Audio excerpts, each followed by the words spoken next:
1 करोड़ घर और ग्रामीण इलाकों में 2 करोड़ घर। प्रधानमंत्री सूर्यघर मुफ्त बिजली योजना एक प्रकार से 2024 के बीच 2.5 लाख से ज्यादा घरों में सौर ऊर्जा का सिस्टम अब तक लग चुका है। एक अनूठी योजना है जिससे मध्यम वर्ग के परिवारों का बिजली का बिल तो मुफ्त हो ही जाता है, साथ में सौर ऊर्जा के हमारे लक्ष्य की पूर्ति के लिए भी वो कंट्रीब्यूट करते हैं। पीएम ई बस सेवा एनवायरमेंट फ्रेंडली सिस्टम तैयार करने के लिए लगभग 3400 करोड़ की सहायता से हमने पीएम ई बस सेवाओं की स्वीकृति दी है और स्टार्टअप को वित्तीय राहत और इनोवेशन को बढ़ावा देने के लिए स्टार्टअप पर 31% का बोझ डालने वाले एंजल टैक्स को समाप्त करने का भी निर्णय भारतीय जनता पार्टी की सरकार ने दिया है।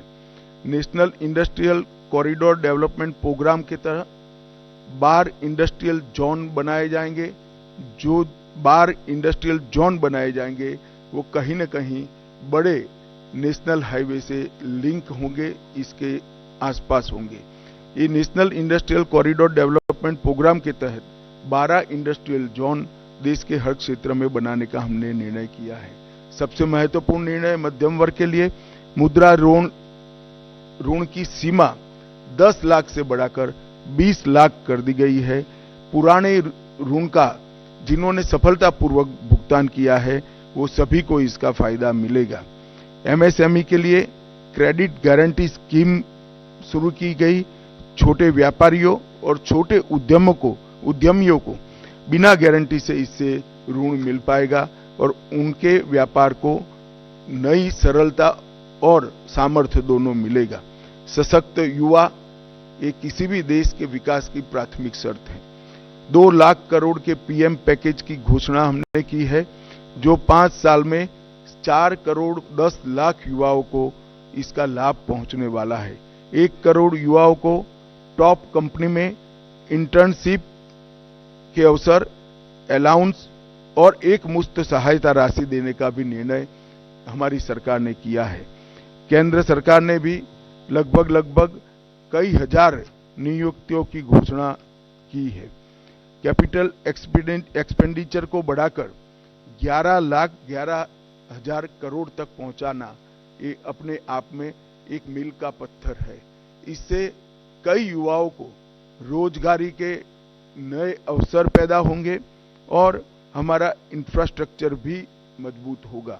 पीएलआई स्कीम और 12 इंडस्ट्रियल जोन के विकास से भी तजज्ञ युवाओं की नौकरियों का सृजन होगा। स्टार्टअप और एमएसएमई के लिए जो वित्तीय प्रोत्साहन हमने दिया है वो भी युवाओं के लिए कारगर साबित होने वाला है। दीनदयाल अंत्योदय योजना के तहत 10 करोड़ से अधिक महिलाओं को संगठित कर 90 लाख से अधिक स्वयं सहायता जूथ बनाए गए हैं और लखपति दीदी योजना के तहत 11 लाख नई लखपति दीदियों को ये 100 दिन में प्रमाण पत्र दिया गया है। 1 करोड़ से अधिक लखपति दीदियां प्रतिवर्ष 1 लाख रुपया सालाना कमाई कर रही है। ये महिलाओं के लिए 1 लाख का राशि एक स्वप्न माना जाता था, आज वो सम्मान के साथ अपना जीवन जी दे। इसके साथ पर्यटन दीदियों जो गाइड का काम करेगी, पर्यटन मित्रों और ड्रोन दीदी के माध्यम से सेल्फ हेल्प ग्रुप और युवाओं को पर्यटन से जोड़ने का काम भी हमने किया है। प्रधानमंत्री जनजातीय उन्नत ग्राम अभियान, इसके तहत 63,000 जनजातीय गांवों का पूर्ण विकास किया जाएगा, जिससे 5 करोड़ आदिवासियों की आर्थिक स्थिति में सुधार आएगा। ये योजना के तहत गांव को प्राथमिक जरूरियातों से और प्राथमिक सुविधाओं से संपूर्ण युक्त किया जाएगा। अनुसूचित जनजाति के दिव्यांग व्यक्तियों के लिए 3 लाख नए पहचान पत्र एक अभियान चलाकर 100 दिन में दिए गए। एकलव्य मॉडल आवासीय विद्यालय एक नए पहलुओं के साथ, नए आयामों के साथ फिर से इंट्रोड्यूस हो रहा है। वक्फ संशोधन विधेयक 2024 वक्फ संपत्तियों के प्रबंधन और संरक्षण और उसके दुरुपयोग, तीनों को कमिटेड है और आने वाले दिनों में पार्लियामेंट में इसको पारित किया जाएगा। आयुष्मान भारत योजना आज देश के कई करोड़ लोगों के जीवन का, सरल जीवन का आधार बनी हुई है। 5 लाख तक का स्वास्थ्य से जुड़ा सभी खर्चा एनडीए की नरेंद्र मोदी सरकार उठा रही है और ये प्रधानमंत्री जी का बड़ा महत्वाकांक्षी प्रोग्राम है। अब जैसा हमने हमारे घोषणा पत्र में वादा किया था, 70 वर्ष या उससे अधिक आयु के सभी वृद्ध नागरिकों को 5 लाख तक का मुफ्त कवरेज दिया जाएगा। इसमें जो गरीब घर में 70 साल से अधिक वाले लोग हैं, उनको अपने कार्ड के अलावे और 5 लाख दिया जाएगा, तो उनका कवरेज एक प्रकार से 10 लाख तक किया जाएगा। करीब करीब 4.5 करोड़ परिवारों के 6 करोड़ वृद्ध नागरिकों को इसका फायदा मिलेगा। इसमें आय की कोई सीमा नहीं रखी गई है। 75,000 नई मेडिकल सीटें बढ़ाकर हम मेडिकल एजुकेशन के लिए विदेश पर की निर्भरता को लगभग समाप्त कर देंगे।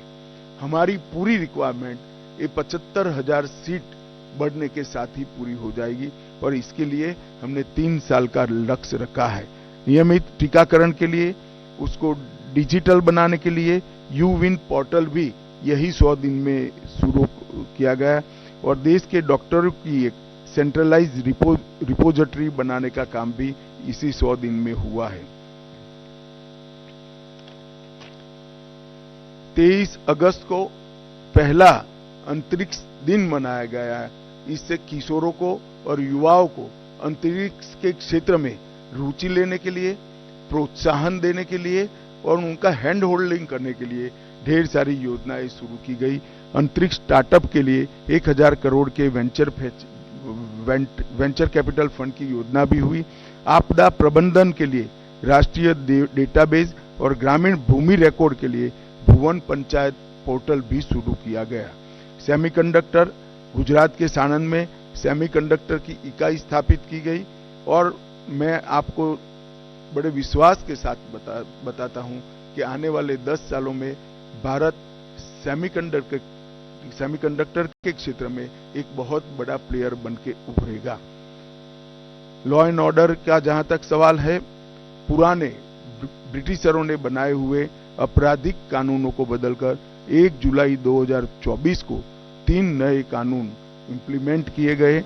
भारतीय दंड संहिता, भारतीय नागरिक सुरक्षा संहिता और भारतीय साक्ष्य अधिनियम, भारतीय न्याय संहिता, भारतीय नागरिक सुरक्षा संहिता और भारतीय साक्ष्य अधिनियम, ये तीनों क्रिमिनल जस्टिस सिस्टम के पूर्ति करने वाले कानून आने वाले दिनों में हमारी क्रिमिनल जस्टिस सिस्टम को न केवल लोकभोग्य बनाएंगे, लोगों को न्याय मिलने का एक सरल रास्ता होगा, समय पर न्याय मिलने की शुरुआत होगी।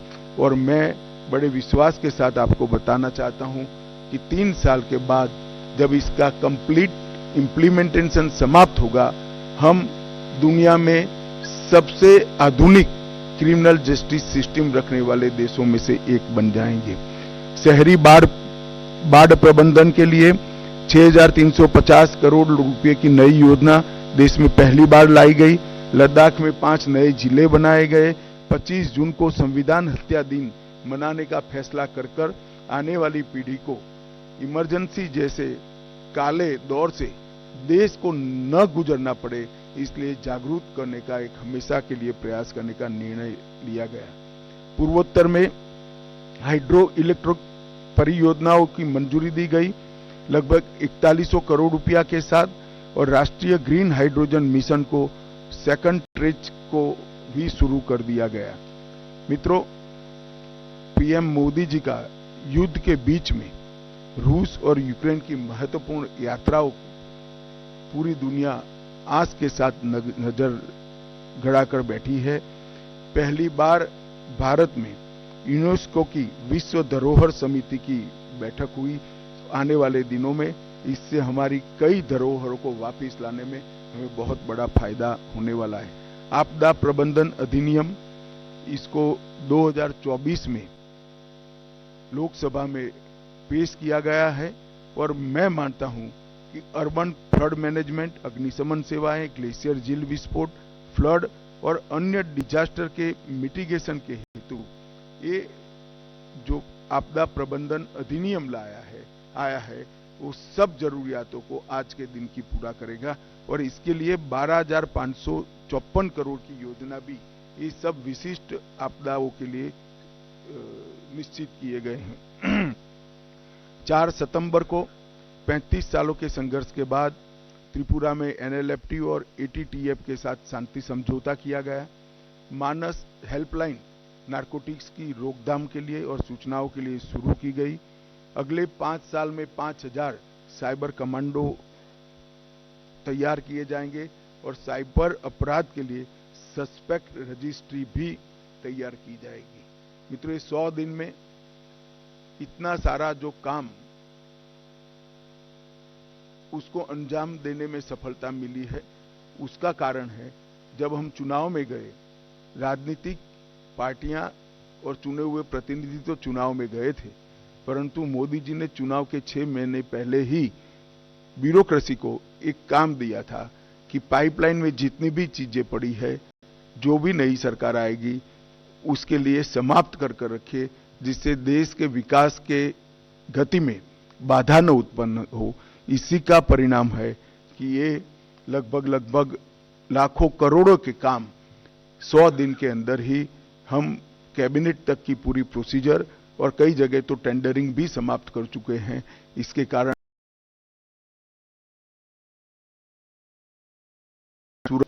संपन्न होगा और नई शिक्षा नीति को इंप्लीमेंट कर शिक्षा के क्षेत्र में भी हम आगे बढ़ेंगे।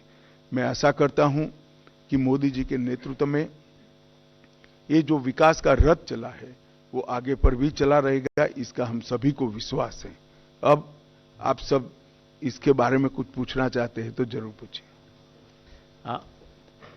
मैं प्रश्न लूंगा। सबसे पहले आप अपना और अपने संस्थान का परिचय अवश्य दें। सबसे पहले 16 नंबर। नमस्कार। सबसे पहले तो मैं आपको, आप 16 नंबर नीचे कर दो। हाँ जी, सबसे पहले तो मैं आपको धन्यवाद दूंगा। हिंदी के प्रति जो आपका अनुराग है, हिंदी को अंतर्राष्ट्रीय भाषा बनाने की बात आपने कही है, लेकिन मेरा सवाल है विकसित भारत में जो राजनीतिक विमर्श है, भाषा का जो विमर्श है, उस पर सवाल करना चाहता हूं। हरियाणा में चुनाव चल रहे हैं। कांग्रेस के एक सांसद जयप्रकाश जी ने कहा है कि महिलाएं अगर लिपस्टिक लगाकर और पाउडर लगाकर। एक मिनट जी सर। भाई, मैं रोज आपके लिए उपलब्ध हूं। आज के प्रेस कॉन्फ्रेंस का विषयांतर न हो, इसके लिए मेरे आपसे सबसे विनंती है कि 100 दिन में अगर कोई सवाल हो तो जरूर करिए। हाँ सर। रुचि न हो तो उत्पन्न करके भी करिए। नहीं सर, रुचि है सर, रुचि है। भाषा के विमर्श पे है। भाषा का जो विमर्श है, विकसित भारत में कितना सार्थक होगा। केंद्रीय मंत्री रवनीत बिट्टू जी ने प्रतिपक्ष के नेता राहुल गांधी को आतंक। आप पॉलिटिकल सवाल की दिशा में न जाइए, मैं दृढ़ता से नहीं जवाब दूंगा। बार बार कहना पड़े अच्छा नहीं लगता है। जहां तक भाषा का सवाल है, मैं स्पष्ट कर देता हूं, हमारी सरकार मानती है कि कोई भी देश अपनी स्थानीय भाषाओं को समाप्त कर विकास नहीं कर सकता है। स्थानीय भाषाओं के साथ हमारा इतिहास, हमारी संस्कृति और हमारी परंपराएं जुड़ी हुई है। इसलिए नई शिक्षा नीति में हमने प्राथमिक शिक्षा स्थानीय भाषाओं में हो, इस पर बड़ा आग्रह किया है। और राजभाषा का जहां तक सवाल है, मैंने बहुत स्पष्ट किया है कि हिंदी का किसी स्थानीय भाषा से कोई स्पर्धा नहीं है। राजभाषा विभाग ही अब एक ऐसा पोर्टल लेकर आएगा, किसी भी भाषण का, किसी भी लेख का, किसी भी आलेख का कुछ सेकंडों में ही संविधान की 8वीं सूची की सभी भाषाओं में भाषांतर कर देगा। धन्यवाद सर। 67। सर, मैं शैलेश यादव हूँ, ANI न्यूज़ एजेंसी से। सर, आयुष्मान भारत के बारे में मेरा ये सवाल है। अभी सरकार ने जो है 70 साल और 70 साल से ऊपर के लोगों के लिए को उसमें शामिल करा है। तो सर, मेरा ये सवाल है कि क्या सरकार की कोई ऐसी योजना है कि मिडिल और लोअर मिडिल क्लास को भी इस योजना में शामिल किया जाए? नहीं, मैं समझ नहीं पाया। आयुष्मान भारत में सर क्या लोअर और लोअर मिडिल क्लास को भी शामिल करने की नहीं, योजना ये है? जो 70 साल के ऊपर के जितने वरिष्ठ नागरिकों को 5 लाख तक की सुविधाएं देनी है, उसमें हमने आय की कोई सीमा नहीं रखी। कोई भी व्यक्ति को ये फायदा मिलने वाला है। देश के सभी 70 साल से वरिष्ठ नागरिकों को फायदा मिलेगा। तो स्वाभाविक रूप से मध्यम वर्ग और उच्चतर मध्यम वर्ग, और कोई लेना चाहे ना चाहे मुझे मालूम नहीं है, मगर कोई करोड़ोंपति भी लेना चाहे तो वो एंटाइटल होगा।